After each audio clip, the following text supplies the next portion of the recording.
32 సంవత్సరాల లెగసీ, ఆయన చేసిన సినిమాలు, ఎన్నో అద్భుతమైన పిక్చర్స్.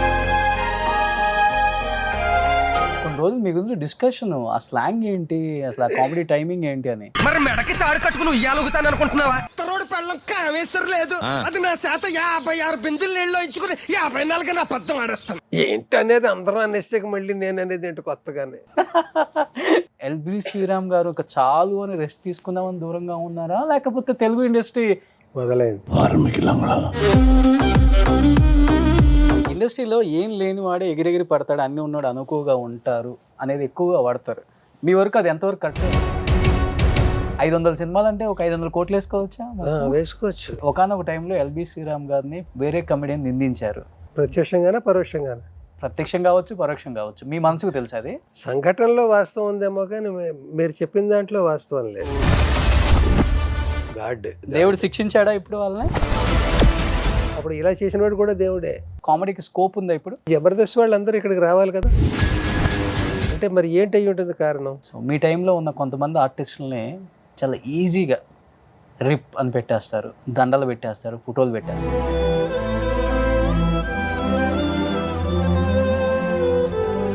లేడేమో రా, ఉంటే సినిమాల్లో వచ్చేవాడు కదా.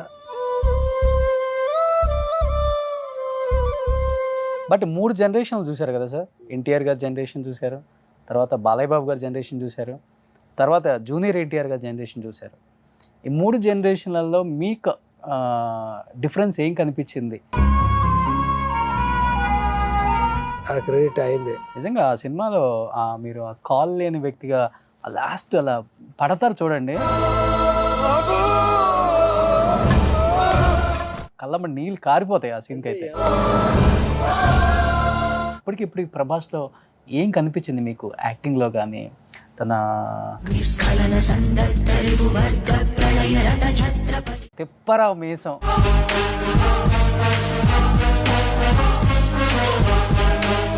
అంటే కమిడియన్స్ ఈరికి ఒకరు చనిపోయారు సార్ ఆ టైంలో. మీకు బాగా మనసుకి చాలా బాధ అనిపించిన వ్యక్తి ఎవరు?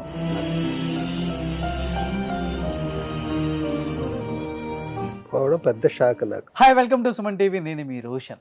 సో ఇప్పుడు నాతో ఉన్న ఒక వ్యక్తి గురించి చెప్పాలి అంటే, గొప్ప వాళ్ళు ఎప్పుడు కూడా మన సుమన్ టీవీలో కొన్ని 100 ఎపిసోడ్స్ చేసాం. అన్ని ఎపిసోడ్స్ని కూడా ఆడియన్స్ అంతగా ప్రేమించారు, ఆదరించారు, ఇంకా మళ్ళీ మళ్ళీ చేయండి అని చెప్తున్నారు. ఇప్పుడు ప్రజెంట్ నాతో ఉన్న వ్యక్తి లంకా భద్రాద్రి రామచంద్రమూర్తి. ఏంటి ఈ యాక్టర్ గురించి మీకు తెలియదు అనుకుంటున్నారా? మనకు తెలుసండి, అలియాస్ ఎల్బి శ్రీరామ్ గారు. సో ఇంకెందుకు ఆలస్యం, 32 సంవత్సరాల లెగసీ, ఆయన చేసిన సినిమాలు, ఎన్నో అద్భుతమైన పిక్చర్స్. అసలుకి ఆయన స్క్రీన్ మీద కనపడితే విజిల్స్ చేసిన రోజులు, ఆయన సినిమాలు చూస్తూ పెరిగిన రోజులు మనం అడిగేద్దామా? నమస్కారం. నమస్కారం ఎల్బి శ్రీరామ్ గారు. నమస్కారం. సంచలన రైటర్ అని చెప్పుకోవచ్చు, ఒక సంచలనమైన కమెడియన్ అని చెప్పుకోవచ్చు. ఇప్పుడు సంచలనాలను సృష్టిస్తున్నారు డిజిటల్లో కూడా అని చెప్పుకోవచ్చు. యూత్కి నేను ఏమాత్రం తగ్గేది కాదు, నేను కూడా ఏంటో ప్రూవ్ చేసుకుంటానని ఈ గెటప్తో. ఎలాంటి ఎల్బి శ్రీరామ్ గారు ఎలా చూస్తున్నామో మా అందరికీ తెలుసు. ఫస్ట్ ఆఫ్ ఆల్ ఈ 33 ఇయర్స్ ఈ జర్నీ బ్యాక్ వెళ్ళి చూసుకుంటే, వాట్ ఈజ్ ఎల్బి శ్రీరామ్ గారు, ఎల్బి శ్రీరామ్ లైఫ్ ఏంటి, స్ట్రగుల్స్ ఏంటి, అచీవ్మెంట్స్ ఏంటి అనిపించినప్పుడు ఏమనిపిస్తుంది మీకు? ఒక రూమ్లో కూర్చొని హ్యాపీగా మీ నంది అవార్డ్స్ లేకపోతే మీ మూవీకి వచ్చిన అవార్డ్స్ చూసుకున్నప్పుడు.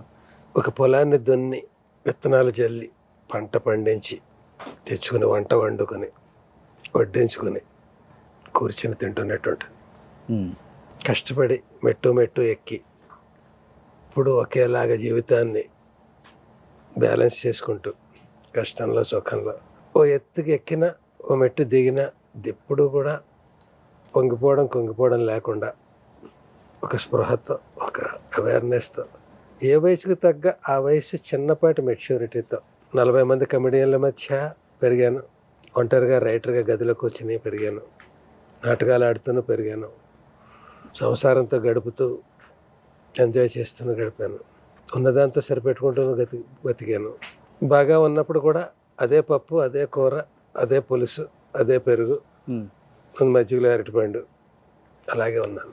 ఒక రకంగా పెద్ద మాటలో చెప్పాలంటే జీవన సాఫల్యం. సో ఎల్బి గారు అంటే మీరు ఒక మాట అన్నారు ఇక్కడ, 4 పదులు ఉన్న కమెడియన్స్ ఈ రోజుల్లో కదా మా ముందు జనరేషన్ కూడా నలుగురున్న కమిడియన్స్తోనే చాలా పోటీతత్వం ఉంటుంది, ఒకరి మీద ఒకరి ద్వేషం ఉంటుంది, ఒకరు ఎదుగుతున్నారని ఒకరికి జలస్ ఉంటుంది, తట్టుకోవడం చాలా కష్టం ఈ ఫీల్డ్లో. అలాంటిది 4-10 ఉన్న కమిడియన్స్, 40 మంది ఉన్న కమిడియన్స్లో ఎలా మీరు ఇంతగా ఎదిగారు? ఆ స్ట్రగుల్స్ అంటే ఏమైనా గట్టిగా పడి ఉంటారుగా మరి? అంటే నాకు దొరికిన మహానుభావుడు నా గురువు ఈవివి సత్యనారాయణ గారు.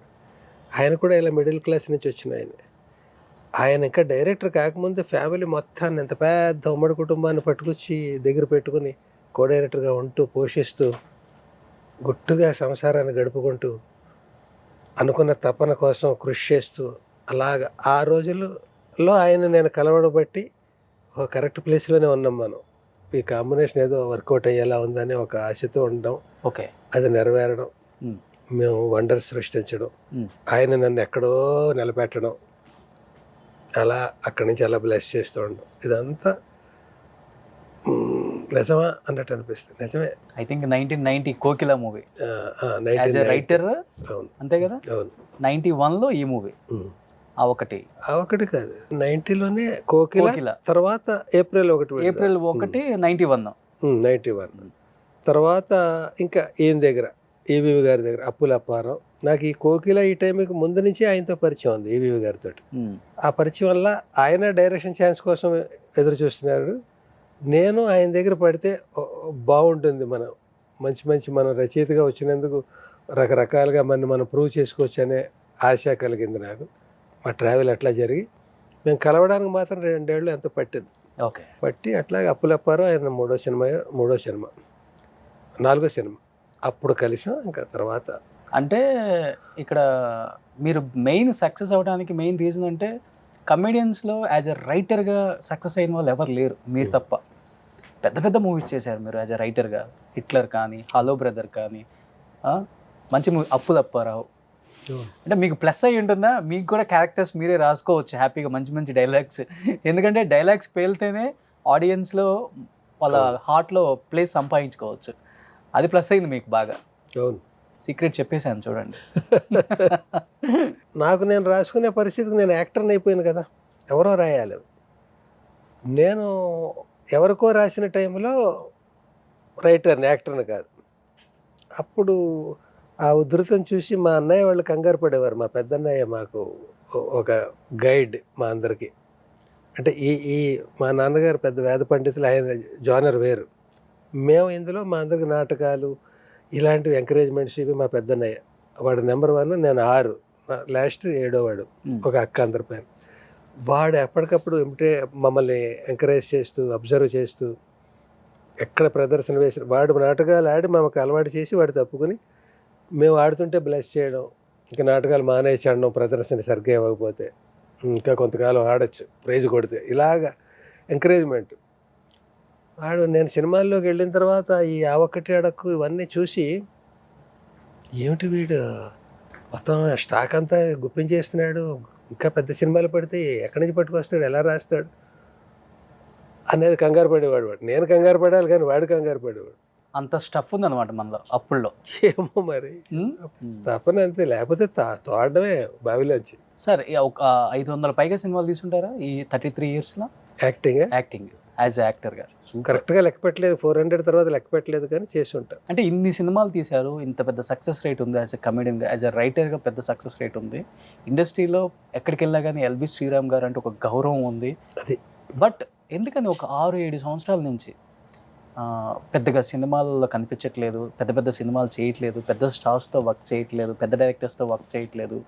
అంటే ఎల్బి శ్రీరామ్ గారు ఒక చాలు అని రెస్ట్ తీసుకుందామని దూరంగా ఉన్నారా, లేకపోతే తెలుగు ఇండస్ట్రీ ఎందుకులే కొత్త కొత్తలు వచ్చేసారు కదా మనకి, ఎక్కడి నుంచో నార్త్ నుంచో, తమిళ నుంచో, కన్నడ నుంచో, ఇప్పుడంతా కొత్త ట్రెండ్ నడుస్తుంది, వాళ్ళని పెట్టుకుందాంలే, ఎందుకులే పాత చింతకాయ పచ్చళ్ళు అయిపోయారు మన వాళ్ళంతా అని మన వాళ్ళని పక్కన పెట్టారా? మొదలైంది. ఏం చెప్పను అంటే అందరు అడుగుతున్నారు, అందరు ఈ 6 ఏళ్ళుగా ఇదే ప్రశ్న అడుగుతున్నారు. నేను అందరికీ ఒకటే సమాధానం చెప్పాల్సి వస్తుంది. అడగడం రకరకాలుగా అడుగుతున్నారు ఇదే విషయాన్ని. జిస్ట్ ఇదే, దాని తాత్పర్యం అదే. అడిగే ప్యాటర్న్లో నీ స్టైల్లో నువ్వు, ఇంకొకరి స్టైల్లో అలా అడుగుతున్నారు. నేను అందరికీ ఇదే కథ చెప్తున్నాను. ఆవు యాసనల అనగనగా ఒక ఆవు అన్నట్టుగా చెప్తున్నాను. మరి ఎన్నిసార్లు చెప్పినా అదే చెప్పాలి. నేను చెప్పడం కంటే గెస్ట్ చేసి ఎందుకు అయ్యి ఉంటుందో చెప్తే నేను ఆనందపడతాను కదా. బహుశా ఎందుకా అందుకా అంటే నాకు తృప్తిగా ఉంటుంది. ఎందుకు ఉండుంటాను? నేను హెల్తీగానే కనపడుతున్నాను చాలా కదా, హెల్తీ యాక్టివ్గానే కనపడుతున్నాను కదా, యూత్ఫుల్గా కనపడుతున్నాను కదా, తపన కనిపిస్తుంది కదా. విశ్వనాథ సత్యనారాయణ గారు వేషం వేసేసానంటే ఎంత ధైర్యం, తపన, కృషి ఉండాలి. ప్రొడ్యూస్ చేశాను కదా. ఇదంతా ఏంటి, ఇంత కష్టపడే దాంట్లో వెయ్యో వంతు కష్టపడి నలుగురు హీరోలు పెద్దవాళ్ళు నన్ను ఆదరించే వాళ్ళని అడిగితే 4 వేషాలు ఇస్తారు కదా. ఇస్తే నేను అక్కడే కంటిన్యూ అయిపోవచ్చు కదా. ఎందుకు ఇలాగా ఎంత కష్టపడాల్సి వస్తుంది? ఏమిటి అయ్యి ఉంటుంది? అదే అంటే నేను కూడా అవతలవాడు చెప్తే ఆనందిద్దామని చూస్తున్నాను. నేను కూడా ఎంతసేపు నా గురించి నేనే రికార్డ్ వేసుకోవడం కంటే. ఇండస్ట్రీ ఇదివరకులాగా పిలవట్లేదు అంటారు మీరు? ఇదివరకుట్లాగా ఒకప్పుడు మాకు సినిమాలు అంటే ఒక పట్టుమని ఒక 10 మంది కనిపించేవాళ్ళు ఏ సినిమాలో అయినా. ఎంఎస్ నారాయణ గారు, మీరు, కోట గారు, బాబు మోహన్ గారు, ఆహుతి ప్రసాద్ గారు, చనిపోయారు కానీ వేణుమాధవ్ గారు, ఇలా జయప్రకాష్ రెడ్డి గారు, కొండవలస గారు, తెలంగాణ శకుంతల గారు, వాళ్ళిద్దరు అంటే కొంతమంది చనిపోయారు.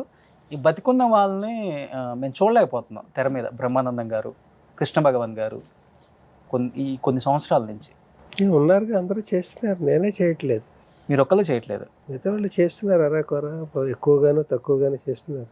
నేను ఎందుకు చేయట్లేదు అంటే సీరియస్ క్యారెక్టర్లు కూడా నేను చేయడం అది వాళ్ళు అక్కడ ఫిక్స్ అయ్యారు. అక్కడ నా చేత సీరియస్ అంటే ఎమోషనల్ కాదు, ప్యాథటిక్ క్యారెక్టర్స్. ఆ క్యారెక్టర్స్ ప్రతి సినిమాలో ఒక క్యారెక్టర్ ఉంటుంది. ఎవరు వేయాలి ఇది అనేప్పుడు వెంటనే నేను గుర్తొస్తున్నాను. అవును, ఎందుకంటే అది త్రూ అవుట్ సినిమా చేయక్కర్లేదు. 3-4 క్యారెక్టర్లు ఉంటే కథకి సరిపోతుంది అది. మరి నా త్రూ అవుట్ క్యారెక్టర్లు సినిమా అంతా కామెడీ ఇవన్నీ చేసి ఆ రోజుల నుంచి ఎవరితో కామెడీ చేయాలి నేను? కాంబినేషన్స్ ఏవి? ఎప్పుడు షూటింగ్కి వెళ్తే 10 మంది 15 మంది అలా కమెడియన్లు ఉండేవారు. వాళ్ళ మధ్య ఎవరి క్యారెక్టర్స్ వాళ్ళకు ఉండేవి. తర్వాత ఇప్పుడు ఆ కాంబినేషన్స్ ఎట్లాగా సెట్ అవ్వట్లేదు. ఎవరి పక్కన చేయాలి నేను? నా పక్కన ఎవరు చేయాలి? అంత అవసరం ఉందా ఆ కామెడీకి? కామెడీకి స్కోప్ ఉందా ఇప్పుడు? స్కోప్ ఉంటే మరి జబర్దస్త్ వాళ్ళందరూ ఇక్కడికి రావాలి కదా, అవునా కదా? అంటే ఇప్పుడు చెప్తుంటే నేను ఆలోచిస్తున్నాను. స్కోప్ ఉంటే మరి వాళ్ళందరూ దున్నేస్తున్నారు కదా జబర్దస్త్లో, వాళ్ళందరూ షిఫ్ట్ అవ్వాలి కదా ఇటు. వాళ్ళు కూడా వచ్చి వెళ్తున్నారు. అంటే మరి ఏంటి అయ్యి ఉంటుంది కారణం? అంటే కామెడీకి నిర్వచనాలు మారేయేమో. ఒకవేళ నాకు వేషాలు లేక పక్కన కూర్చోని లేదు, నీకు వేషం ఫిక్స్ చేసాం అది రా. ప్రతి సినిమాలో నీకు 150 సినిమాల్లో వేషం ఇస్తాం ఏటికి అంటున్నారు. ఏటికి 150 సినిమాలు చేయగలమా ఒకే వేషాన్ని? బోర్ కొట్టేస్తాం. ఇంతకంటే నేను చెప్పగలనా? అది కూడా ఒకే వేషం అంటే సుప్రీంకోర్టు జడ్జో ఏదో వేషం అనుకో, చేస్తాం, కోర్టు వేసుకుంటాం, 2 డైలాగులు ఇంత మూలముగా ఏదో చెప్పేస్తాం, సంతకం పెట్టి లేచి వెళ్ళిపోతాం, అయిపోయింది క్యారెక్టర్. Dignified character. ఇది డిగ్నిఫైడ్ కాదు, ప్యాథటిక్ క్యారెక్టర్, దయనీయమైన పాత్ర, కష్టాల పాత్ర, నా ఫ్యామిలీకి ఇబ్బందులు, నాకు ఇబ్బందులు. అలాంటివి చేయాలంటే మనసు ఒప్పుకోదు కదా సార్? ఒప్పుకోవాలి కదా. అంటే నేను పుట్టుకతోటే ఇండస్ట్రీకి రావడమే అలాంటి వేషంతో వచ్చాను అనుకో, వాడు బతుకు దానికి ఫిక్స్డ్ అలా ఇష్టమై వచ్చాడు అనుకోవచ్చు. నేను అనేక పాత్రలతో పాటు ఇవి చేయడం వల్ల కొన్ని మరి ఏ సినిమాలకు కనెక్ట్ అయ్యి వాళ్ళు అలా ఇచ్చి ఉంటారో, ఇచ్చాక ఇందులో ఫిక్స్ అయ్యారు. వరుసగా 20-30 చేసేసాక ఏమవుతుంది, ఫిక్స్ చేసేస్తారు కదా. మళ్ళీ వీడి కోసం కామెడీ, ఓ ట్రాక్, ఎవరితోటో కాంబినేషన్, ఇవన్నీ ఎందుకు? మనకు కథలో అది అవసరం ఉంది, ఆ అవసరానికి అతను బాగా చేస్తాడు, చేసుకొని. నా డబ్బులేం తక్కువ చేయట్లేదు, నా రేట్లు, నా డేట్లు ఏం తక్కువ చేయట్లేదు, వాళ్ళకి కావాల్సిన వేషం ఇస్తున్నారు. నేను చేయడానికి ఇష్టపడితే హాయిగా ఇప్పుడు కూడా ఫుల్ బిజీగా షార్ట్ ఫిల్మ్స్ ఎక్కలేదు, హార్ట్ ఫిల్మ్స్ ఎక్కలేదు, ఏం అక్కర్లేదు. వేషాలు బోల్డ్. ఇప్పటికీ 15 రోజులకు వేషం వస్తుంటుంది. ఒకటి 10 రోజుల వేషం ఉంటుంది, ఒకటి 1 రోజు వేషం ఉంటుంది, ఒకటి 5 రోజుల వేషం ఉంటుంది. ఫుల్ బిజీ ఉండొచ్చు నేను ఏడాది పొడుగున. కానీ బట్ అలాంటి దయనీయ అది వేసి రోడ్డు మీదకి వెళ్తుంటే పాపం అది గారు ఆ నడక చూడు ఎలా వచ్చి, పాపం రా ఇంకా బతిగా ఉన్నాడు రా. అంటే బతికున్నాడుగా అంటే ఇప్పుడు ఒకటి గుర్తొచ్చింది సార్. సో మీ టైంలో ఉన్న కొంతమంది ఆర్టిస్టులని చాలా ఈజీగా రిప్ అని పెట్టేస్తారు, దండలు పెట్టేస్తారు, ఫోటోలు పెట్టేస్తున్నారు. పెద్ద పెద్ద వాళ్ళని ఇప్పుడున్న కమిడియన్స్ కొంతమందిని కూడా వాళ్ళకి తెలియదు పాపం. ఇప్పుడు నేను సినిమాల్లో చేయట్లేదు, చూసినప్పుడు నేను బతికే ఉన్నాను ఎవరికి తెలుస్తుంది, ఎలా తెలుస్తుంది? లేడేమో రా, ఉంటే సినిమాల్లో వచ్చేవాడు కదా అనుకునే అవకాశం ఉంది కదా. ముఖ్యంగా ఈ జనరేషన్కి ఈ షార్ట్ ఫిల్మ్స్ ఇవి నా తృప్తి కోసం చేసుకుంటున్న ఒక జోనర్. 5-6 లక్షల మంది చూస్తారు, ఇది కోట్ల మంది కదా మన ఆడియన్స్. అవును, వాళ్ళకి ఎలా తెలుస్తుంది ఇది? ఎల్బి శ్రీరామ్ ఏమయ్యాడని ఎందుకు ఎంక్వైరీ చేయాలి వాళ్ళు? నేను కనిపిస్తే కదా ఉన్నాడని చెప్పుకుంటారు. లేనివాడి గురించి ఎందుకు పట్టించుకుంటారు? బోల్డ్ మంది లేనివాళ్ళు ఉన్నారు, వాళ్ళందరి గురించి రోజు తలుచుకోరు కదా. కనపట్టలేదు, లేడేమో, ఉన్నాడేమో, ఏమో, లేనివాడి గురించి ఎందుకు మనకి? అది నేను ఎవరిని నెపం చేయట్లేదు. నెపం చేస్తే ఆక్రోశం అవుతుంది అది. డెఫినెట్గా అది ఎందుకు నేను ఆక్రోశపడాలి? నేను ఎవరి మీద కంప్లైంట్ చేయాలి? నా మీద ఎవరికైనా శత్రుత్వమా? అలాంటి ఈక్వేషన్స్ మారిపోతుంటాయి, సినిమా ప్యాటర్న్స్ మారిపోతూ ఉంటాయి, కమెడియన్కి నిర్వచనాలు మారిపోతుంటాయి, హీరోకి నిర్వచనాలు మారిపోతుంటాయి, హీరోయిన్కి మారిపోతుంటాయి, విలన్కి మారిపోతుంటాయి. ఈ స్పీడ్ యుగంలో ఓ సినిమాలో ఎవరో ఎక్కడి నుంచో వచ్చి ఉంటారు అనుకుందాం, అతను విలన్గా మంచి పేరు వచ్చింది అనుకో, అతనికి వరుసగా వచ్చేస్తాడు. అతను అనుకోవచ్చు నాకు అన్ని విలన్ వేషాలు వస్తున్నాయి, హీరోయిన్ వేషాలు రావాలి కదా అనుకుంటాడేమో మరి. కానీ అతను అలా రిసీవ్ చేసుకుంటారు.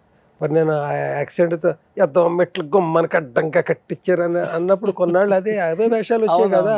అవును, ఏదో అదే సంవత్సరాల్లో అమ్మ 1వ తారీఖు అది ఇలాంటివి కొన్ని వచ్చి ఉండొచ్చు, కానీ మెయిన్ అదే పట్టుకుని ట్రావెల్ చేయాల్సి వచ్చింది కదా. కొన్ని రోజులు మీ గురించి డిస్కషన్, ఆ స్లాంగ్ ఏంటి, అసలు టైమింగ్ ఏంటి అని. అదే అందరూ ప్రతి ఇంట్లో మెమక్రీ అదే కదా, మొత్తం తెలుగు వాళ్ళ అందరి కుటుంబాల్లో. పోలే ఇంకా మీలో అది ఆ టైమింగ్ ఏంటి అనేది అందరూ అనేస్తాక మళ్ళీ నేను అనేది ఏంటి కొత్తగానే. మీరంటే ఎప్పుడు మాకు అలానే ఉంటుంది, కొత్తగా ఏముండదు. సో అట్లా అంటే నేను ముందు నుంచి కూడా నాకు ఇష్టం లేని పని చేయలేను నేను అనేది ఖాయం. నా క్వాలిటీస్ ఏంటి అనుకుంటే, ఇష్టం లేకపోతే నిమిషం అక్కడ ఉండలేను నేను. అది ఎంత కోటి రూపాయలైనా, ఒక పెద్ద కామధేను కల్పవృక్షమైనా అది నాకు అక్కర్లేదు. నాకు ఇష్టం లేదు కాబట్టి. నాకు ఇష్టం లేనిది ఏంటి? ఇదో యాక్సెంట్. ఏదైనా కొంతకాలం బాగుంటుంది, వాడు అదే చేయగలరా అంటే బాగుండదు. అక్కడి నుంచి తప్పుగా బుద్ధేస్తుంది. తప్పుకున్నా ఇంకోటి ఏదో చేసుకోవాలి. ఊరికి ఎక్కడి నుంచి తప్పుకుంటే ఒక ప్రైవేట్ కంపెనీలో ఉద్యోగం చేస్తూ ఇంకోటి వెతుక్కుని వదిలేయాలి తప్ప, ఇది వదిలేస్తే రోడ్డు మీద నిలబడతాం కదా. ఈ యాక్సెంట్ నాకు వద్దు అంటే మనం ఖాళీగా ఇంట్లో కూర్చోవాలి. అందుకని ఇంకో జోనర్ ఏదో పట్టుకుని ప్రూవ్ చేసుకుని షిఫ్ట్ అవ్వాలి. అది మళ్ళీ పెద్ద అయిపోయారు కదా. షిఫ్ట్ అయ్యాను కదా, అది వదిలేసాను కదా. నేను వదిలేసాక కూడా టీవీలోనూ అక్కడ మన కోమలి సిస్టర్స్ వాళ్ళు సండే ప్రోగ్రామ్స్ చేస్తుంటే పిలుస్తుండేవారు కదా, చూస్తూ ఎలా చేస్తున్నారో చూడండి, భలే ఎంజాయ్ చేసేవాడిని నేను కూడా. ఓకే. సో అంటే నేను మానేసిన ఇంకా అది జనంలో ఇంకా ఉంది, అది దాని ఎక్స్పైరీ డేట్ అవ్వలేదు ఆ యాక్సిడెంట్. నాకు అప్పుడే బోర్ కొట్టింది. బోర్ కొట్టాక ఇంకా ఉండకూడదు. ఓకే, నేను ఆర్టిస్ట్ని, అన్నీ చేయగలగాలి, ఫిక్స్ అయిపోకూడదు. జనం ఫిక్స్ చేస్తే చేయని, నేను ఫిక్స్ అయిపోకూడదు. నేను బాగుంది, రూపాయలు వస్తున్నాయి కదా, హాయిగా ఉంది అనుకోకూడదు. అప్పుడు నేను డబ్బు మనిషినో ఇంకోటి ఏదో లెక్కల మనిషినో అవుతాను తప్ప కళాకారుని కాదు. ఓకే. అక్కడి నుంచి షిఫ్ట్ అయ్యాను. ప్రూవ్ చేసుకున్నారు అంటే ఎల్బి శ్రీరామ్ గారు అంటే ఒక ఎస్టాబ్లిష్డ్ కమెడియన్ అనేది మా అందరికి మైండ్లో. అలాంటిది కవి సామ్రాట్ తీసి ఇలాంటి కమెడియన్ ఇలాంటి సినిమాలు కూడా చేయగలరు అని ప్రూవ్ చేసేసారు. అంటే అది అలాంటి కమెడియన్, అలాంటి అమ్మ 1వ తారీఖు చేశాడు కదా అప్పుడే స్టార్టింగ్లోనే. అంటే ఇప్పుడున్న యూత్కి అలాంటి కమెడియన్ సొంత ఊరు అని ఒక deglamorised character, through out character చేశాడు కదా. అలాంటి కమెడియన్ ఒక జీఓడి గార్డులో వచ్చి విలన్గా చేశాడు కదా, అదే ఓటీటీ ప్లాట్ఫామ్లో. అలాంటి కమెడియన్ 24 ఎపిసోడ్లు అమృతంలో లీడ్ రోల్ చేశాడు కదా, కున్నం గంగరాజు గారు దాంట్లో. ఎందుకు మీరు ఏ జోనర్కి దగ్గరగా ఉంటారు అసలుకి? మీకు ఎస్పెషల్లీ మీకు నచ్చే జోనర్? నాకు నచ్చేది కరుడు కట్టిన విలనా కాదు, కొంతకాలం కమెడియనా కాదు. నాకు కొంతకాలం నేను బాగా ఎంజాయ్ చేసే క్యారెక్టర్లు వచ్చేవి. ఎలాంటివంటే త్రూ అవుట్ ఉంటాడు సినిమా, ఉండి ఫస్ట్ హాఫ్ అంతా ఎంటర్టైన్ చేస్తాడు, సెకండ్ హాఫ్లో వాడు కథలో కీలక పాత్ర కూర్చుంటాడు. ఒక మంచి విషయం చెప్పడము, కథను మలుపు తిప్పడము, ఏదో అట్లాంటి నా సెంటిమెంట్ ఎమోషన్కి తగ్గ టర్నింగ్ అనమాట. ఒకే సినిమాలో ఎంటర్టైన్ చేసి చివరికి ఒక పెద్దరికమో ఒక ఉద్వేగ భరితమైందో ఏదో ఒక క్యారెక్టర్గా ఫినిష్ అనమాట అది. బట్ 3 జనరేషన్లు చూశారు కదా సార్. ఎన్టీఆర్ గారి జనరేషన్ చూశారు, తర్వాత బాలయ్య బాబు గారి జనరేషన్ చూశారు, తర్వాత జూనియర్ ఎన్టీఆర్గా జనరేషన్ చూశారు. ఈ 3 జనరేషన్లలో మీకు డిఫరెన్స్ ఏం కనిపించింది? మీరేం నేర్చుకున్నారు ఆ జనరేషన్ నుంచి ఈ జనరేషన్ వరకు? మీరేం నేర్పించారు? ఎన్టీఆర్ జనరేషన్లో నేను ఉన్నాను కానీ ఆయనతో చేయలేదు.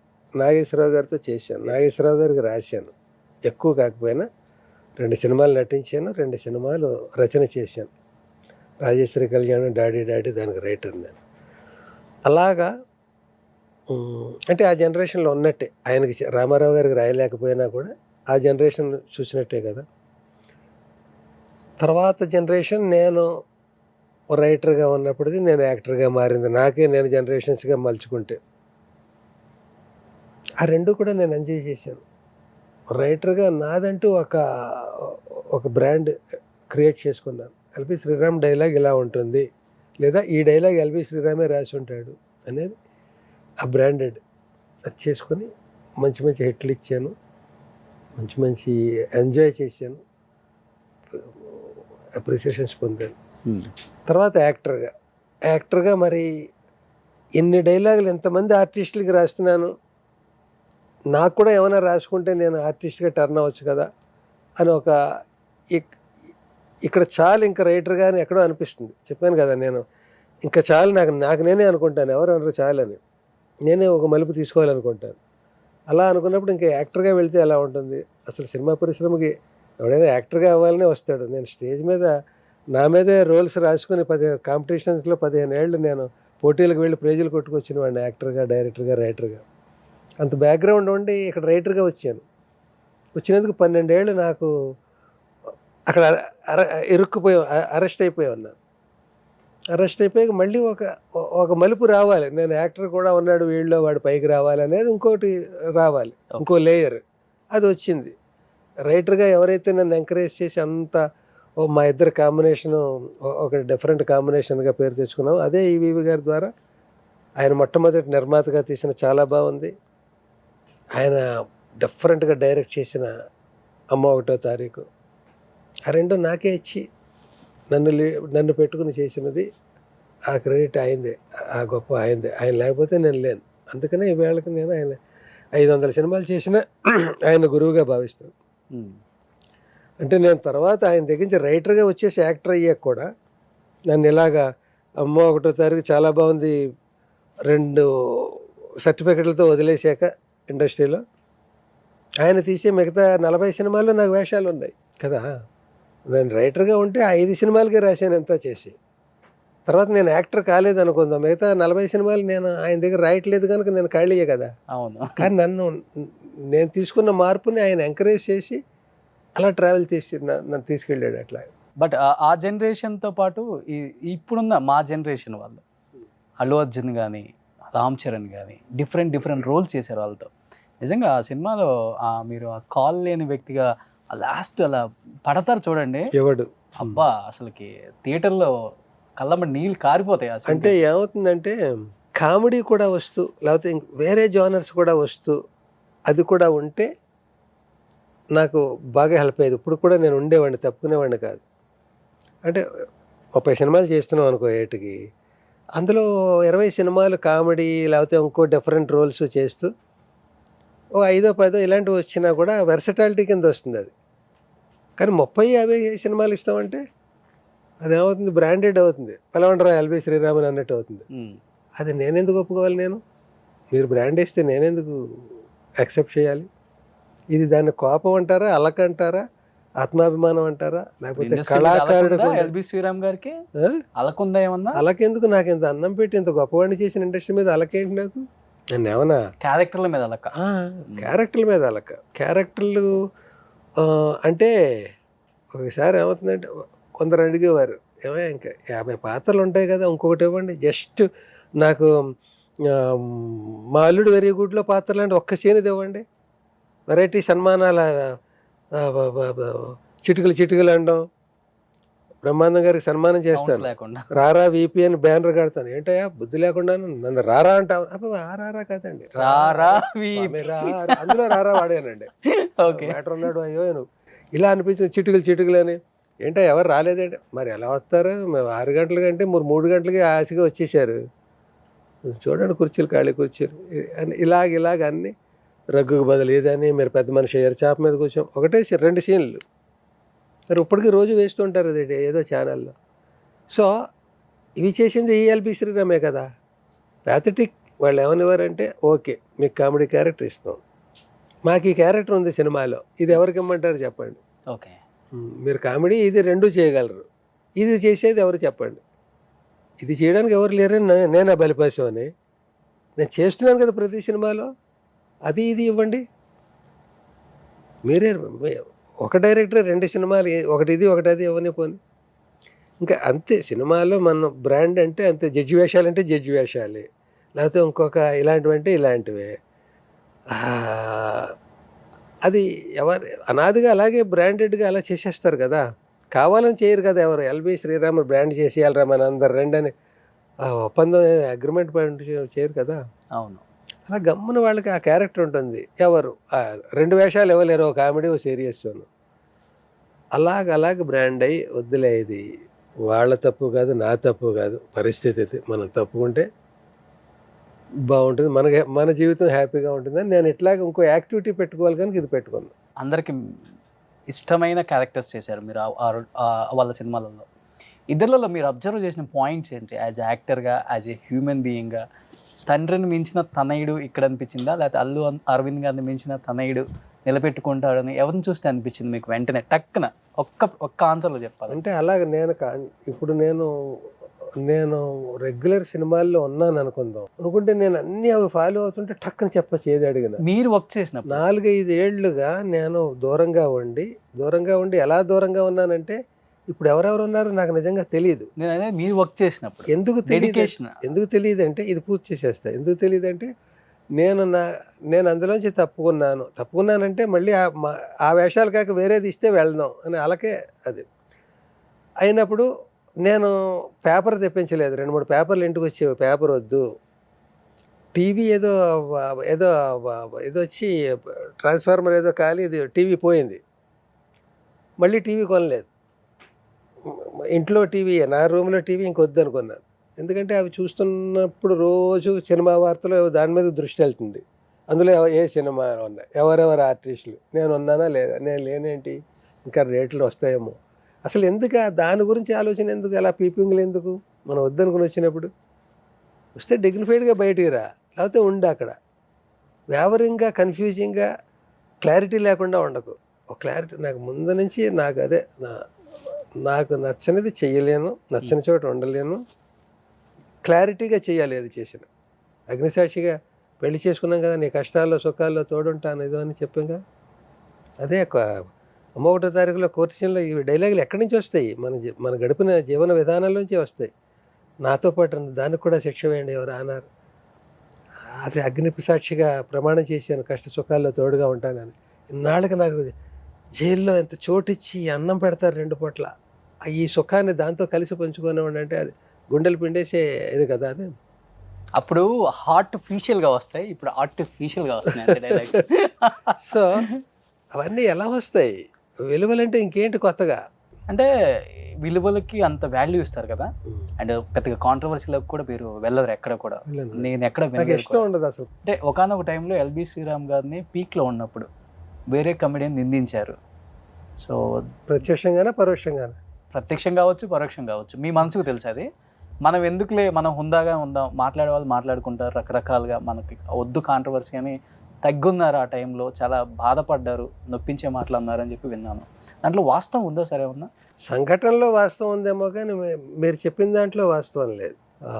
రాజుగారి నోట్లోంచి చిన్న తాటాకు మొక్క ఏదో వచ్చిందంటే తాటి చెట్లు వచ్చేస్తునే దాకా వెళ్తుంది కదా. అది అలాగేదైనా ఎగ్జాగరేట్ అయ్యి ఉంటుందేమో కానీ నేను అలాగ వినలేదు. నేను ఆలోచించుకుంటే ఎందుకు నేను దూరం అయ్యానో అని ఆలోచించుకుంటే ఏమో ఎవరికి మాత్రం ఏం పని ఇక్కడ. ఒకవేళ ఎవరైనా ఏమైనా చేయాలని ప్రయత్నించినా అల్టిమేట్గా చేయాల్సింది ఎవరు? మీరా? మీరు చెప్తున్న ఇంకొక ఎక్సా, వైయా, జడ్డా? గాడ్ జడ్డు కాదు, వయ్యి కాదు. దేవుడు శిక్షించాడా ఇప్పుడు వాళ్ళని? దేవుడు ఒకవేళ నాకు చాలు ఇంకా వీడిని పక్కన పెడదాం అనుకుంటే దేవుడు ఆ రూపంలో వచ్చాడేమో, దైవం మానుష రూపేణ. అప్పుడు ఇలా చేసినవాడు కూడా దేవుడే. ఎందుకు అసలు ఆ అసంతృప్తిని ఆలోచించి, అందుకే నేను పేపరే మానేసాను, అది పీపింగ్ ఇది వద్దనుకున్నప్పుడు ఎవరు చేసి ఉంటారు ఈ ఆలోచనలు? ఎందుకు ఇంకో యాక్టివిటీ పెట్టేసుకుంటే ఈ ఆలోచనలే ఉండవు కదా. అందుకే పెట్టుకున్నాను కదా, ఆ యాక్టివిటీలో డబ్బులు పోతాయని తెలిసి పెట్టుకున్నాను కదా. ఎందుకు పెట్టుకున్నానంటే పోతాయని తెలిసి కూడా, నేను పెద్ద సినిమా తీద్దాం అనుకున్నాం, ఒక ₹1,00,00,000 పెట్టాలనుకో, ఆ ₹1,00,00,000కి డమాల్ అయిందనుకో సినిమా, నేను వీధిలో తలెత్తు తిరగలేను, ఇంట్లో స్థిమితంగా ఉండలేను, అన్నం తినలేను, పడుకోలేను, నిద్ర పట్టదు, ఆ ఫ్లాప్ను మోసుకుంటూ వెళ్ళలేము జీవితాంతం. అందుకని దీన్ని 100 షార్ట్ ఫిల్మ్స్గా చేద్దాం అనుకో, నెలకో షార్ట్ ఫిల్మ్ రిలీజ్ చేస్తే 7కి 12, ఎన్ని 12? 10 ఏళ్ళకి బతికేసి ఆ ₹1,00,00,000 నేను హుందాగా ఆర్గానిక్ కంటెంట్ చేస్తున్నాను, నాకు నచ్చింది చేస్తున్నాను, 24 క్రాఫ్ట్లు డీల్ చేస్తున్నాను. ఎల్బి శ్రీరామ్ మంచి నిర్ణయం తీసుకున్నాడు ఇవాళ అంటున్నారు, ఆ వేళ పాపం ఏదో షార్ట్ ఫిల్మ్స్ చేసుకుంటున్నట్టున్నాడు అన్నారు కదా అని ఉంటారు కదా. మరి ఏమన్నారో నేను వెళ్ళి వినలేదు కదా, నేను ఇండస్ట్రీలో ఉంటే కదా, ఉండి ఓ వేషం వేసి వస్తుంటే నా చెవులకు వినపడేలాగో నా చాటును అంటే నా దాకా వచ్చి ఉండేది. నేను బయటకు వచ్చాక నా పనిలో ఉన్నాను. కొందరు బహుశా ఇలా అనుకుని ఉంటారో, ఇలా ఎవరో అన్నారండి అన్న ఇలాంటి చెదురుమదురు మాటలు ఉంటాయి. ఎలాంటిది, ఆయన లేడుగా, సినిమాలో యాక్ట్ చేయట్లేదు కదా, ఆయన వద్దని వెళ్ళిపోయాడు కదా అని ఇలా ఇలా ఇలా ఏవేవో ఉంటాయి. అందులో ఏవో మనకు తెలియదు. మనకు తెలియని దాని గురించి బుర్ర పాడు చేసుకుని పొల్యూట్ అయిపోవడం ఎందుకు? తెలిసిన్నది ఏంటి, ఇంకో వ్యాపకం పెట్టుకున్నాను నేను. హాయిగా నలుగురికి కుర్రాళ్ళని ఎంకరేజ్ చేస్తున్నాను, వాళ్ళతో రోజు వాళ్ళతో గడుపుతున్నాను, వాళ్ళని ఎగిరి గంతులు వేస్తుంటే మందలిస్తున్నాను, వాళ్ళు బాగా చేస్తుంటే అభినందిస్తున్నాను, నాకు కావాల్సింది వాళ్ళతోటి షేర్ చేసుకుంటున్నాను, నేను చెప్పాల్సింది వాళ్ళకే కనుక. అలా ఎవరో ఒకరు కొత్త వాళ్ళు అమెరికా నుంచి కూడా నా దగ్గరికి వస్తూ ఉంటారు. ఏంటంటే అమెరికాలో పనిచేశానండి, యూఎస్లోను 3 ఏళ్ళు, బీటెక్ అండి, లేకపోతే బీఈ అండి. మరి ఎందుకు మానేశారు, ఇండియా ఎందుకు వచ్చేసారు? అది నా మనసు అక్కడ లేదండి. డబ్బులు వస్తే డబ్బు మీద లేదండి దృష్టి, మరి ఎందుకు మీద, సినిమా ఫీల్డ్ మీద. నా దగ్గరికి ఎందుకు వచ్చారు, మీ దగ్గర పనిచేయడానికి? బీటెక్ ఏంటి, అమ్మ నాన్న ఇవన్నీ, డబ్బా జాగ్రత్త నాన్న, చదువు నాన్న, కాన్వెంట్ నాన్న, బస్సు వచ్చేస్తుంది, ఇలా తయారు చేసి పంపిస్తే, నేను బీటెక్ పంపి అమెరికా దాకా పంపితే, అక్కడి నుంచి 3-4 ఏళ్ల తర్వాత వద్దు మనం ఉండాల్సింది అక్కడ వెనక్కి వచ్చేయడం ఏంటి, నా దగ్గరికి రావడం ఏంటి, నేనే పక్కకుండా ఏదో షార్ట్ ఫిల్మ్స్ చేసుకుంటూ ఉంటే. ఇప్పుడు మీరే అన్ని ప్రొడ్యూస్ చేస్తున్నారు, కవి సామ్రాట్ కూడా మీరే ప్రొడ్యూస్ చేశారు రీసెంట్గా. అంటే ఉన్న టాప్ 5 కమెడియన్స్లో మీ పేరు ఎప్పుడూ ఉంటుంది, చిరస్థాయిగా నిలిచిపోద్ది కూడా, అలాంటి క్యారెక్టర్స్ చేశారు కాబట్టి. అండ్ ఉన్న టాప్ 5 కమెడియన్స్లో టాప్లోనే ఉంటారు యాజ్ ఏ క్యారెక్టర్లుగా, అండ్ సంపాదించిన దాంట్లో కూడా టాప్ 5లో కూడా ఉంటారు. కొన్ని 100 కోట్లు సంపాదించారు ఎల్బి శ్రీరామ్ గారు, హ్యాపీగా లీడ్ చేస్తున్నారు లైఫ్ అనే మాట ఉంది గట్టిగా మీ మీద. అందుకనే కూల్గా హ్యాపీగా ప్రొడ్యూస్ చేసుకుంటున్నారు మూవీస్. 500 సినిమాలు అంటే ఒక 500 కోట్లు వేసుకోవచ్చా? వేసుకోవచ్చు, ఎందుకంటే నేను ఈ సినిమాలు ఇంత డబ్బు ఉండి పెద్ద సినిమాలు తీసేస్తే దొరికిపోతాను కదా, బోల్డ్ డబ్బు ఉందని, అందుకని దాచేసి కొంచెం తీసి షార్ట్ ఫిల్మ్స్ చేసుకుంటున్నాను. చూసారా, అది సంగతి. అప్పుడు రెమ్యునరేషన్లు ఒక రేంజ్లో ఉంటాయి కదా మీకు అసలుకి, ఆ రెమ్యునరేషన్లు ఈ రోజుల్లో రెమ్యునరేషన్కి అప్పుడు 10,000 ఇచ్చినా ఒకటే, 30 సంవత్సరాల క్రితం ఇప్పుడు ₹1,00,000 ఇచ్చినా కూడా ఒకటే. అవును, అయితే ఏంటి ఎన్ని కోట్లు సంపాదించేస్తాను? చాలు సార్, 500 కోట్లు ఉన్నాయి ఇంకెందుకు. ఇప్పుడు ఏదో అంటుంటారు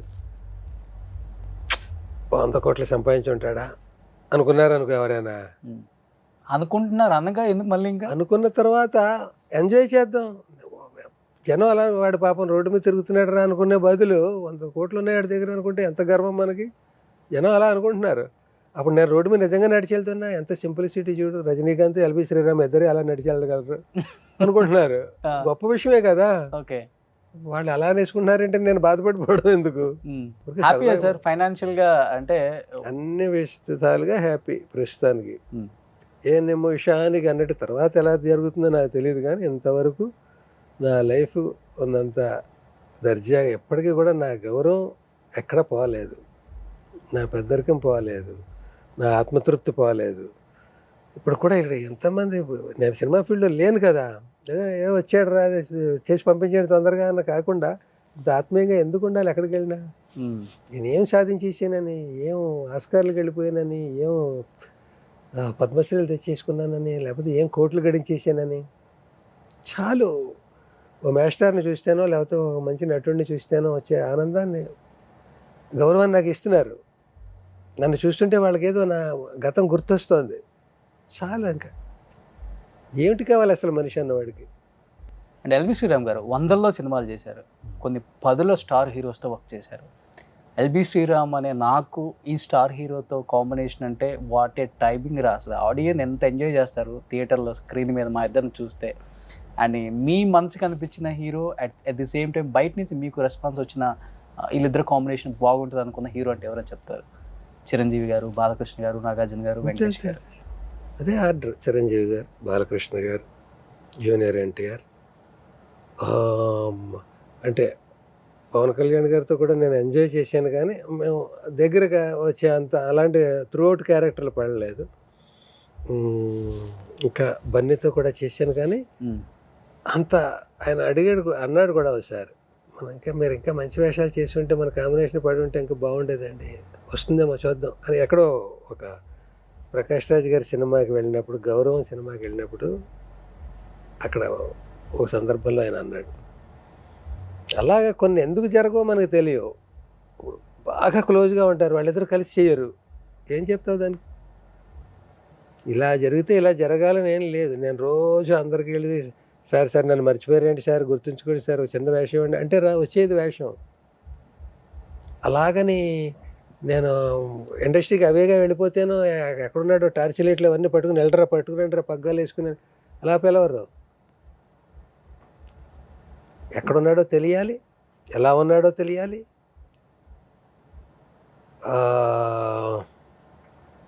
ఒక ఆయన ఎవడో అన్నాడు,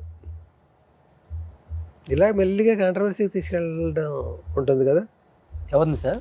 ఇలా టాపిక్లోంచి ఎక్కడో దొరుకుతాడు కదా ప్రతివాడును. ఎవరు దొరకరు, అందులో ముఖ్యంగా మీరు అసలు దొరకరు.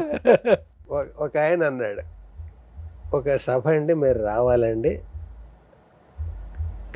చీఫ్ గెస్ట్గా రావాలి. నాకు ఎందుకంటే నాకు పెద్ద వ్యామోహం లేదండి వాటి మీద. అక్కడికి వచ్చాక ఏం మాట్లాడాలి ఇవన్నీ తయారు చేసుకుని ఏదో తప్పు మాట్లాడి అసరిగ్గా మాట్లాడలేకపోయి ఇవన్నీ ఎందుకు, అసలు నాకు సంబంధించిన మ్యాటర్స్ కదా, ఏదో నాటకాలకు సంబంధించింది అది. ఓకే, నాటక రంగం నుంచి వెళ్ళి మీకు ఎందుకంటే ఎట్లాగన్నాడు. నేను ఇప్పుడు లేను కదా, నాటకాలు ఆడట్లేదు, ఎప్పుడూ ఆడాను కదా. నీ వేళ అప్పుడు నేను ఇంకా గెస్ట్ సీట్లో వచ్చి కూర్చునే ఇది నాకు లేదు. ఇంకా ఏదో చేస్తూ ఉండాలి తప్ప నేను అలా శాలువాలు కప్పి అలా ఎందుకు, నాకు వద్దు, ఇంట్రెస్ట్ లేదని. నేను అంతకీ ఒప్పుకోవట్లేదని ఓ బాణం వేశాడు ఆయన. సార్ కనపడుతూ ఉండాలండి అది, లేకపోతే ఎల్బి శ్రీరామ్ లేడని వేస్తారు గమ్ముని అన్నాడు.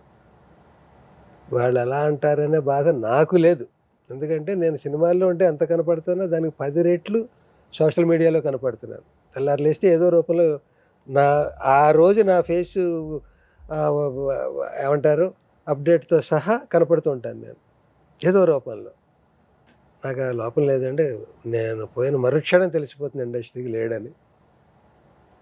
సినిమాల్లో లేననే బాధ ఉంటుంది, ఉండనివ్వండి, మరి నేనేం చేయను, నా చేతిలో లేదు. అంటే ఇంత వయసు వచ్చిన తర్వాత, ఇన్ని సినిమాలు చేసిన తర్వాత, అంటే మనం చంపుకొని ఒక డైరెక్టర్నో లేకపోతే ఒక హీరోనో ఒక వేషం వేయండి అని అడగాలంటే చాలా పెయిన్ ఉంటుంది. అది చాలా పెయిన్. అది ఎప్పుడన్నా చేశారా, చేయాలనుకున్నారా? చాలా పెయిన్ ఉండి కూడా వర్కౌట్ అవుతుంది అనుకుందాం. ఓకే, ఆ పెయిన్ కూడా సిద్ధపడతాడేమో ఆర్టిస్ట్. ఈ ఖాళీగా ఉండడం బదులు ఆ పెయిన్కి సిద్ధపడదాం అనుకుంటాడేమో. అలా పెయిన్ వర్కౌట్ కాదు. అలాంటి వాళ్ళు కూడా ఉన్నారు కదా. వర్కౌట్ కాదు.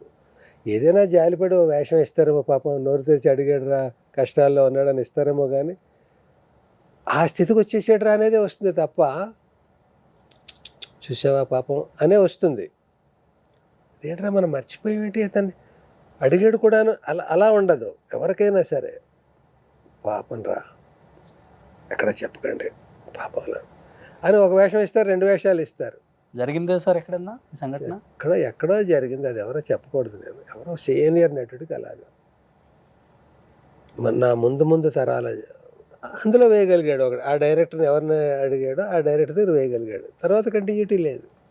సార్ ఇండస్ట్రీలో ఏం లేని వాడే ఎగిరెగిరి పడతాడు, అన్నీ ఉన్నాడు అనుకువగా ఉంటారు అనేది ఎక్కువగా వాడతారు. మీ వరకు అది ఎంతవరకు కరెక్ట్, ఎంతవరకు? నేనేం ఎగిరి పడట్లేదు, ఏం అనుకువగా ఉన్నాను.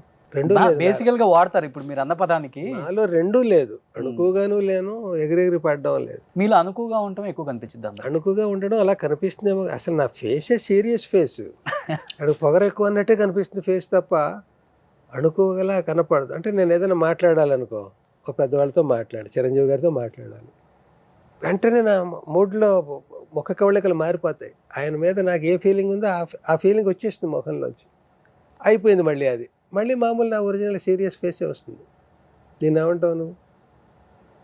అంటే నేను అహంకారినా, లేకపోతే బతకలేని వాడినా, లౌక్యం తెలియని వాడినా? ఏ బ్రాండ్ వేస్తావు నాకు? మీరు పెద్దవాళ్ళు, నేనేం వేయకూడదు. తర్వాత నన్ను వేసుకుంటారు.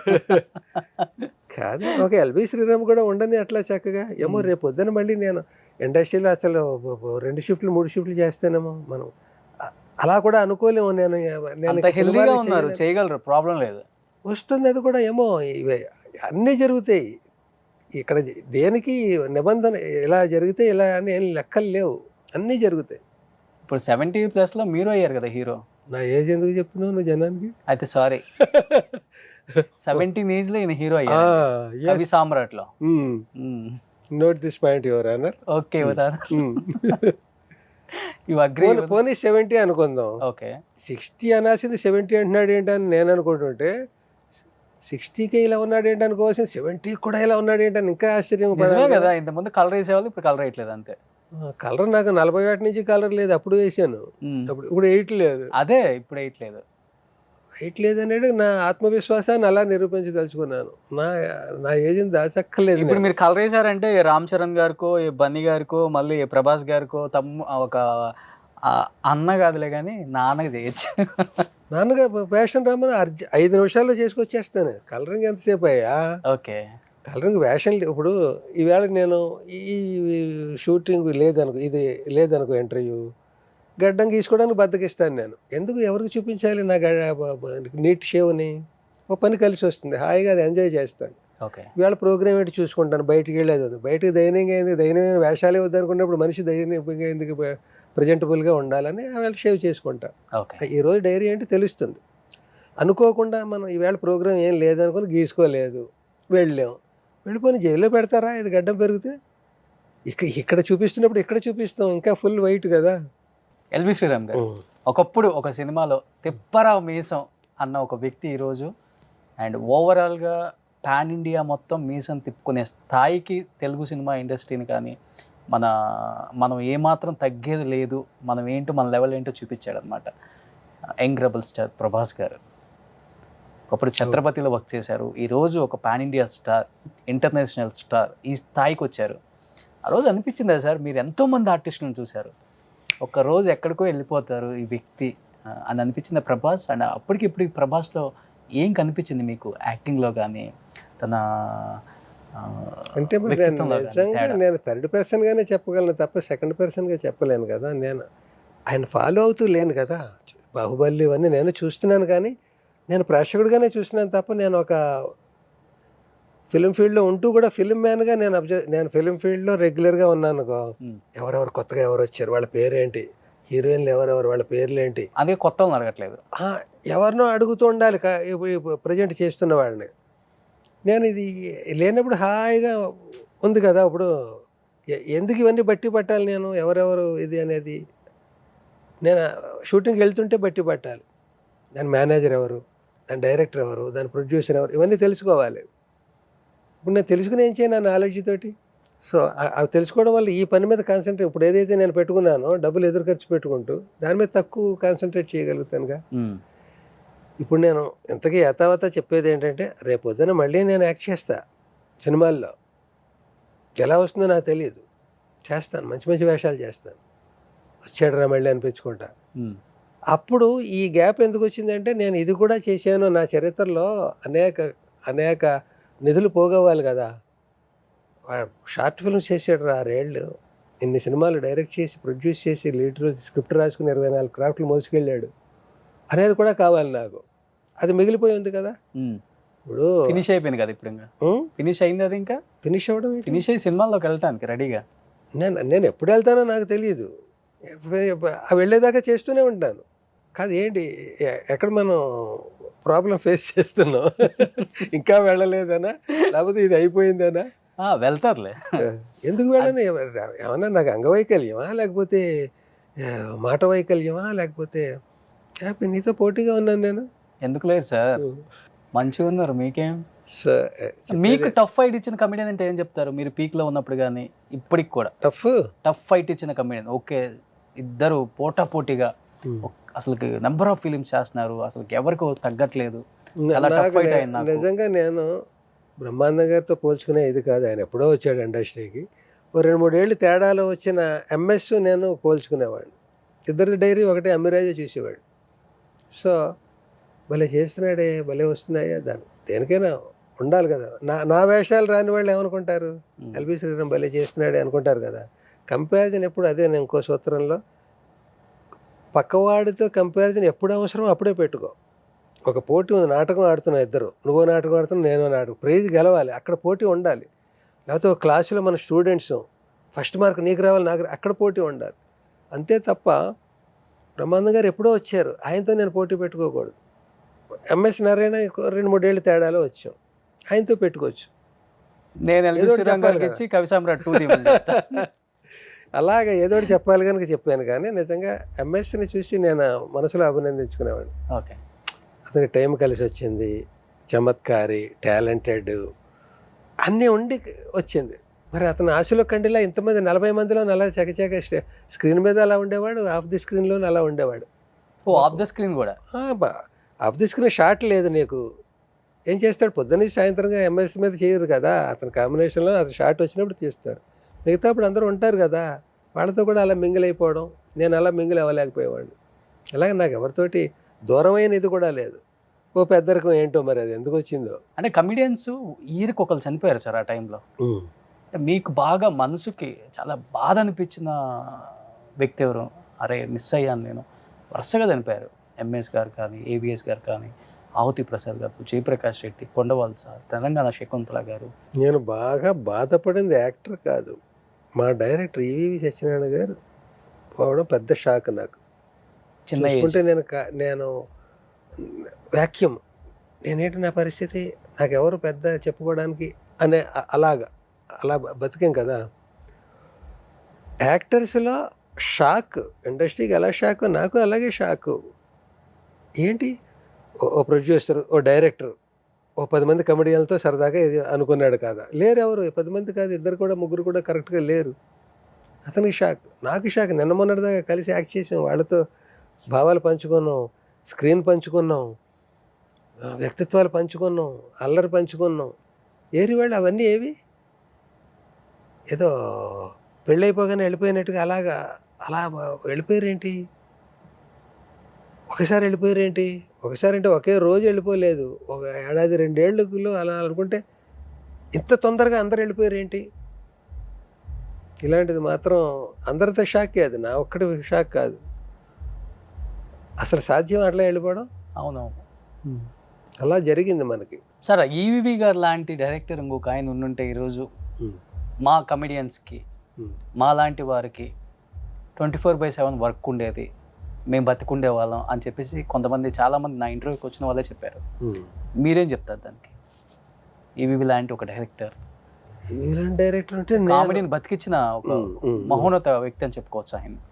నేను అలాంటి ఇంకో డైరెక్టర్ ఉంటే కమెడియన్లు బతికేవారని నేను కమెడియన్గా బతకాలనుకుంటే అలా చెప్పుకుంటాను. నేను ఓన్లీ కమెడియన్గా కూడా మళ్ళీ అది ఇష్టం ఉండదు నాకు. ఇప్పుడు ఎలాగ ఈ ప్యాథటిక్ క్యారెక్టర్లు నాకు ఇష్టం ఉండదు, ఓన్లీ కామెడీ వేషాలే వస్తున్నాయి అనుకో, అది కూడా ఇష్టం ఉండదు. మొనాటనెస్ అవ్వకూడదు ఎవరు కూడా, అన్ని రకాల పాత్రలు అన్నీ అలాగా. రోజు చూసే సూర్యుడిని నువ్వు చూడు, నిన్న అలా ఉంటాడు, ఈవేళ కొత్తగానే ఉంటాడు. నిన్న ఆ ఓవర్లాప్ చేస్తూ 3 పక్షులు ఎగిరాయి, ఈవేళ ఒక పక్షి ఎగురుతోంది, కొత్తదనమే కదా. సరిగ్గా నువ్వు ఈవేళ ఎగిరినప్పుడు అసలు పక్షే లేదు, కొత్తదనమే కదా. రోజు అదే వెలుగునిస్తున్న అదే సూర్యుడు ఎప్పటి నుంచి ఉన్నాడు, ఎప్పటిదాకా వస్తున్నాడు, రోజు వస్తున్నాడు. ఒక్కరోజైనా పశ్చిమాన్ని ఉదయిస్తాడేమో అనుకుంటాను, ఉదయించాడు. లాస్ట్ అండ్ ఫైనల్గా చాలా షేర్ చేసుకున్నారు సార్ ఎల్బి గారు. ఏది నేను ఏది ఫోర్స్డ్గా చెప్పాను, ఏది నా మనసులోంచి వచ్చిన భావాలు, ఇవి వినేవాడికి ఏవి ఎంతవరకు ఐడెంటిఫై చేసుకోగలరు. బాగానే మాట్లాడాడురా, కొన్ని కొన్ని ఛానల్స్లో నిజం మాట్లాడుతున్నాడు, అబద్ధం 98% ఇలా వేస్తారు. మరి ఇందులో ఏ పర్సెంటో నాకు ఇందులో తెలియదు. 100% నిజం మాట్లాడారు. మనసులో మాట మాట్లాడారు, అది నిజమా కాదా కానీ ఏదో ఎవరు మెప్పు కోసం లేకపోతే ఏదో నేను మంచివాడు అనిపించుకోవాలను అలా మాట్లాడినవు కాదు. తొందరగా డై చేసుకోండి మీరు హ్యాపీగా. 2 క్యారెక్టర్స్ పొద్దున్న ఇంటర్వ్యూ తర్వాత పొద్దున్న వేషం సెలూన్కి వెళ్తాను. ఇప్పుడు పొద్దున్న వేషం చెప్పు 5 నిమిషాలు. ఇది తెలుపుని నలుపు చేయడం, నలుపుని తెలుపు చేయడం కష్టం, తెలుపుని నలుపు చేయడం 5 నిమిషాల పని. నల్లకైతే తెల్లగా చేయి. ఇప్పుడు వచ్చింది కదా 2 minutes గొగ్గురోజు ఇంటి కానీ హ్యాపీగా ఉందో అన్ని రోజులు మనవే. అంతే. తినలేక ఎంత అన్నం ఏంటి అన్నది మన రోజే, నలుగురితో కలిసి తిన్నది మన రోజే, ఒంటరిగా తిన్నది మన రోజే. కష్టం మందే, సుఖం మందే, పగలు మందే, రాత్రి మందే. ఒక్క విషయంలో మీ లైఫ్ అంటే చాలా ఈజీగా చాలా బాగా చెప్పారు. పుట్ టుగెదర్ లైఫ్ ఇది. ఇవన్నీ కలిస్తే జీవితం. ఎవడో అంటాడు నిన్న ఎలా జరగాలో అలాగే జరిగింది, ఈవేళ ఎలా జరగాలో అలాగే జరుగుతుంది, రేపు ఎలా జరగాలో అలాగే జరగబోతుంది. జరుగుతుంది. ఇంకెందుకు జర్నీ ఎంజాయ్ చేద్దాం. ట్రైన్లో ఉన్నాం మనం, హాయిగా కంఫర్టబుల్గానే ఉన్నాం, వెళ్దాం అలా. సో నిజంగా ఎల్బి శ్రీరామ్ గారు థ్యాంక్ యూ సో మచ్. చాలా టైం స్పెండ్ చేశారండి. అండ్ అందరు డైరెక్టర్స్ కూడా ఒకటి విన్నపం, ఎంతోమంది గొప్ప గొప్ప మహానుభావులు మనందరికి ఎంతో వైవిధ్యభరితమైన క్యారెక్టర్స్ని ఇచ్చి మనల్ని ఎంజాయ్ చేయించిన గొప్ప గొప్ప నటులు ఇంకా ఇండస్ట్రీలో ఉన్నారు. అండ్ రిక్వెస్ట్గా చెప్తున్నాను, అంటే వాళ్ళకి అడగటానికి మొహమాటం అని చెప్పకూడదు, ఎన్నో గొప్ప గొప్ప క్యారెక్టర్లు చేసిన వాళ్ళని ఈరోజు మనం చాలా ఈజీగా ఒక చిన్న రోల్ ఉంది చేసి వెళ్ళిపో అనే స్థాయికి మనం వచ్చాము అంటే సినిమా రంగం అనేది ఒక రకంగా పరోక్షంగానో ప్రత్యక్షంగానో చనిపోయిందని చెప్పుకోవచ్చు. బయట కూడా చాలామంది ఇలాంటి విషయాల్ని పెద్దవాళ్ళు ఖండించి, గొప్ప వాళ్ళు ఎంతోమంది యాక్ట్ చేశారు ఆయనతో పాటు కూడా, మంచి మంచి రోల్స్ మళ్ళీ ఎల్బి గారిని చూడాలి అనుకునే ఆడియన్స్ చాలామంది ఉన్నారు, ఆయన్ని ఇష్టపడే వాళ్ళు ఇంకా చాలా కోకొల్లలుగా ఉన్నారు. అండ్ ఈ తరం యూత్ కూడా ఉంది.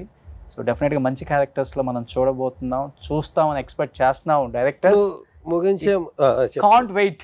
నేను కొన్ని చిన్న చిన్న రూల్స్ పెట్టుకున్న మాట నిజమే. ఏమంటారు, మోటివేషనల్ క్యారెక్టరే చేస్తాను, ఇంపార్టెన్స్ ఉంటేనే చేస్తాను, 1-2 సీన్లు కాదు. అంటే దూరంగా ఉన్నాను, మళ్ళీ రావడానికి ఒక బ్యాంకుతో రావాలి కదా, ఇలా అనుకున్నాను. ఇప్పుడు నాకు ఏమనిపిస్తుంది అంటే, నా షార్ట్ ఫిల్మ్స్లోనే అందరూ అంటున్నారు షార్ట్ ఫిల్మ్స్ ఆపకండి సార్, పెద్ద సినిమాలు చేసినా చేయకపోయినా ఇవి కూడా అంత అంత ఏమంటారు పవిత్రంగా కాకుండా కొంచెం ఎంటర్టైన్ చేయండి దాన్ని. ఎంటర్టైన్మెంట్ కోసం చచ్చిపోతున్నారు జనాలు, మీరు సమర్థులు, ఎంటర్టైనింగ్గా చెప్పండి దాన్ని. ఇంకా మీకు వ్యూస్ అవన్నీ వస్తే బాగా పెరిగితే ఎక్కువ మంది చూస్తారు దాన్ని. ఎందుకంటే మీలో నవరసాలు ఉన్నాయి కదా. అంటే నేను అనేది అలా చేస్తే కామెడీ చీప్, నా విలువైన ఇవి అణుముత్యాలు లాంటి నా హార్ట్ ఫిల్మ్స్ అని నేను భయపడి 15 గంటలో హాస్యం కూడా చూపించడం ఎందుకులే అని అలా చేశాను పవిత్రంగా. ఇప్పుడు ఈ కరోనాలు ఇవన్నీ తర్వాత చూస్తుంటే హాస్యం, ఎప్పుడూ హాస్యం, అది సునిశ్చితమైన హాస్యం అయితే ఎప్పటికీ అది కోరుకునే వాళ్ళు చాలామంది ఉన్నారు, జుగుప్స్గా లేకుండా ఉంటే. అలాంటి హాస్యం వైపు ప్రయత్నిద్దామని ఇప్పటికీ అనుకుంటున్నాను. సూపర్. అలాంటిది ఏదైనా ఒక సినిమాలో ఎల్బి శ్రీరామ్ని త్రూ అవుట్ హీరో పక్కన 30 సీన్లు అక్కర్లేదు, 2 సీన్లు 3 సీన్లు ఈ క్యారెక్టర్ వేస్తే ఎల్బి శ్రీరామే వేయాలి అనేది 2-3 సీన్లు అయినా నేను వేస్తాను. వాట్సాప్ బ్రో వేస్తా. ఇప్పుడు ఇది సడలించుకున్న రోలో లేకపోతే క్లారిటీ ఇస్తున్న రోలో ఓకే 2-3 సీన్లు ఇది ఎల్బి శ్రీరామే బాగా చేస్తాడు అనిపించి, ఇప్పుడు 3-4 సీన్లు ఎల్బి శ్రీరామే సాడిస్టిక్ క్యారెక్టర్ బాగా చేస్తాడని ఇస్తున్నారు కదా.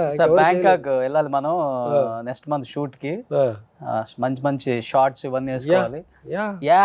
ఒకసారి పాపం వేణుమాధవ్ ఎక్కడ ఉన్నాడు, ఒక మ్యాగజైన్లో ఒక ఆర్టికల్, ఎల్బి గారు ఒకళ్ళు ఒక క్వశ్చన్ అడగాలి, నేను ఆన్సర్ ఇవ్వాలి. ఒక మ్యాగజైన్లో నా గురించి వచ్చిన స్పెషల్ ఇష్యూలో ప్రశ్న ఏకైకం జవాబు ప్రత్యేకం అని ఒక శీర్షిక. నీలాంటి వాళ్ళు అందరూ ఒక ప్రశ్న అడగాలి. ప్రకాష్ రాజ్ గారు ఒకటి, నువ్వు ఒకటి, భరణ్ ఒకటి, కోట ఒకటి, అందరినీ ఒక్కొక్కటి అడిగాం అనమాట రిక్వెస్ట్. వివి వినాయక్ ఒకటి, ఇట్లాగా. అంటే ఎందుకు ఒకటి అడగాలి, ఎల్బి శ్రీరామన్ ఒక్కటే క్వశ్చన్ అడిగితే ఏం అడుగుదాం మనం, అందరివి వెరైటీగా ఉంటాయి. అతను ప్రత్యేకంగా ఆలోచించి అడిగాడే, మనం ప్రత్యేకంగా ఒళ్ళు దగ్గర పెట్టుకుని ఆన్సర్ ఇవ్వాలని.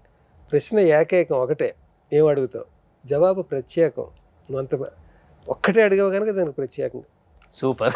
ఇందులో చిలిపిగా కూడా అడిగారు, వేణుమాధవ్ అడిగాడు, ఎల్బీ గారు మీ కాంపిటీషన్ తట్టుకోలేకపోతున్నాం, మీరు ఆ జీన్స్ ప్యాంట్లును టీ షర్ట్లు ఎప్పుడు మానేస్తారు అన్నాడు. అందుకేగా మానేశాను, జీన్స్ ప్యాంట్స్ మానేసి షార్ట్స్ వేస్తున్నాను ఈ మధ్యన అన్నాను.